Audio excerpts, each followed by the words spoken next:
أعوذ بالله من الشيطان الرجيم.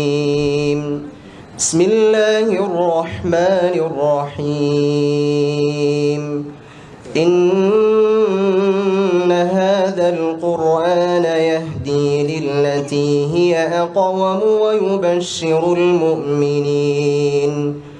ويبشر المؤمنين الذين يعملون الصالحات أن لهم أجرا كبيرا وأن الذين لا يؤمنون بالآخرة أعتدنا لهم عذابا أليما. ويدعو الإنسان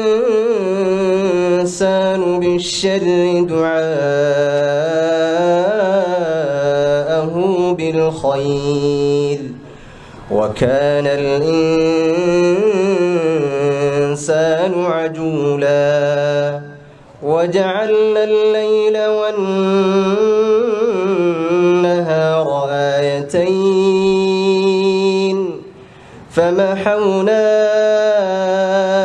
آية الليل وجعلنا آية النهار مبصرة لتبتغوا فضلا من ربكم ولتعلموا عدد السنين والحساب وكل شيء فصلناه تفصيلا.